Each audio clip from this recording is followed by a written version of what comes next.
welcome to the video. In this video we're going to be showing you how we make our really nice meatball tomato sauce, and today we're having it with spaghetti pasta.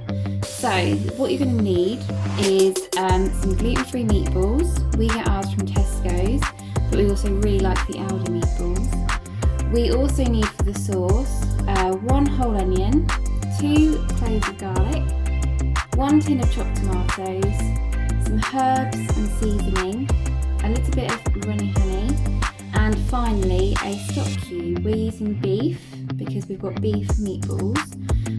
Not all stock cubes are going to be gluten free, so you need to check the back of the packet to make sure that they're safe for you to have. Okay, let's get started with the sauce. The first step in making the sauce is to prepare the onion. We're going to add the onion into our pan, which has got a little bit of olive oil in the bottom. We want the onion to become nice and soft, and then we can add the garlic. And once the garlic and the onion have cooked, we can add in the meatballs to brown.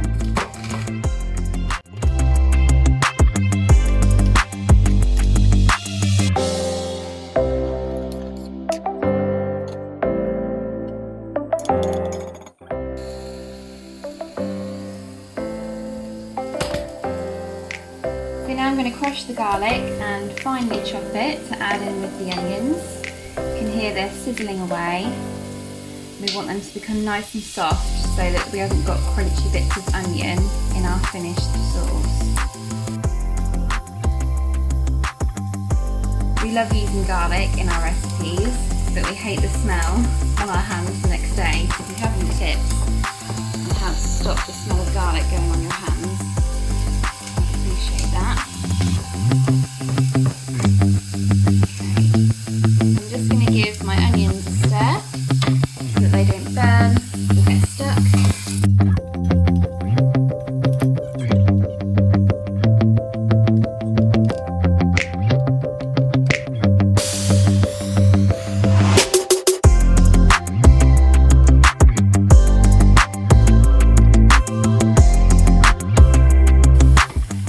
Okay, now that our garlic is chopped and our onions have been cooking for a few minutes, we can add this into the mix.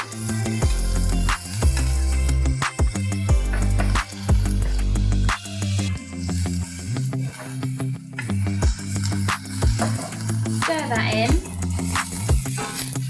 and remember to keep stirring your onions while they start to soften so that nothing gets burned.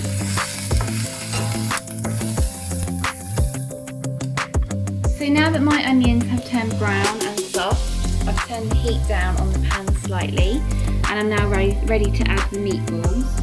So gently pop them into the pan, and you'll see them and hear them start to sizzle away. The reason you need to have your pan a bit lower on the heat is so that they don't burn and stick to the bottom of your pan. What we want to do is get the edges of the meatballs all brown and cooked. So once you've popped them all in, give them a stir. You can see that some of them are already starting to brown. Great.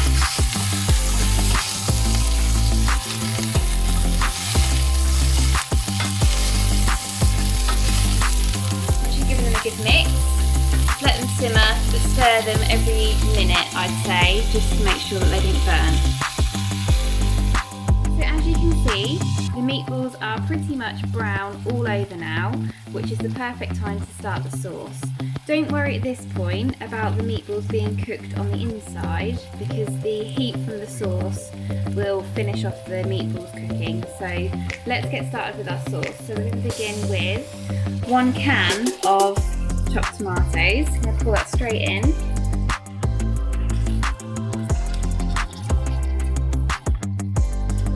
And we're then going to add 1/4 cup of water. I'm going to tip that into my tin,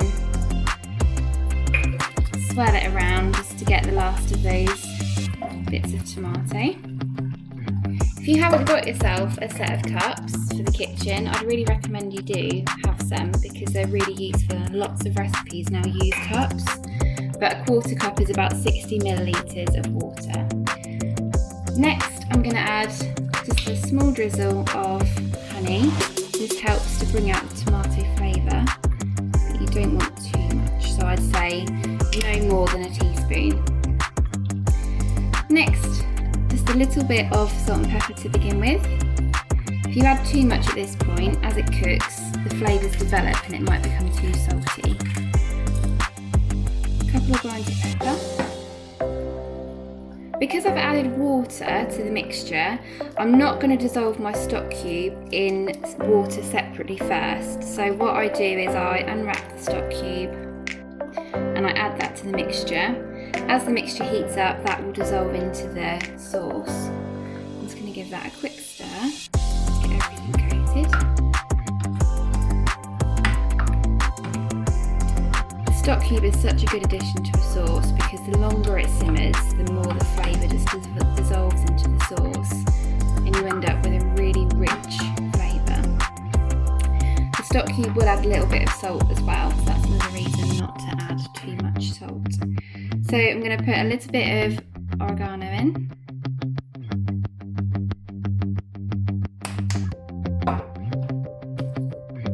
And about a tablespoon of mixed herbs.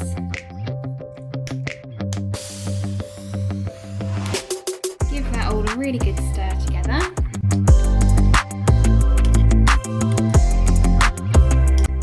Make sure that all the meatballs are then laying on the bottom so that the sauce is covering them mostly. And then as the sauce begins to boil and simmer, the meatballs will begin to cook on the inside and your sauce will thicken and the flavour will develop.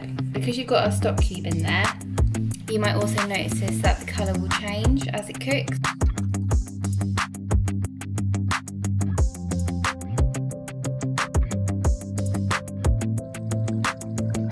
I've made sure I've stirred this plenty of times over the last 10 minutes or so. As you can see, the colour is changing. It's a nice deep rich colour and everything is bubbling away nicely. The water for the pasta is ready, so let's get our spaghetti. Today we're using the Tesco freeform spaghetti. We've had this quite a lot and we do really like this one. So the way that I measure out a portion is, I was always told it was about a 10p piece in a circle. So if you bunched it together, so I'd say probably a little bit more.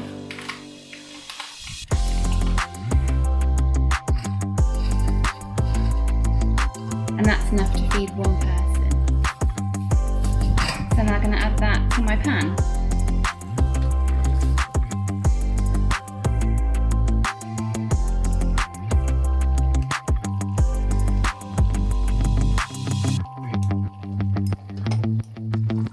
To stop your spaghetti from sticking together, use a fork to gently stir it regularly.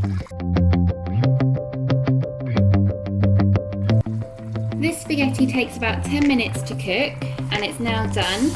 While that's been cooking, the meatballs have still been simmering away in their sauce and they've now really reduced down.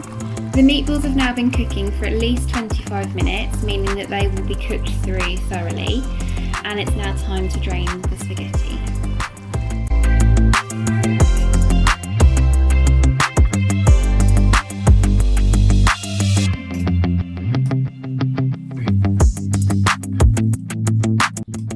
Now turn the meatball pan off and I'm ready to dish up the spaghetti. The reason that we rinse our spaghetti is because gluten-free pasta especially can be very starchy and that's not particularly nice to eat, so we just wash it with a bit of boiling water.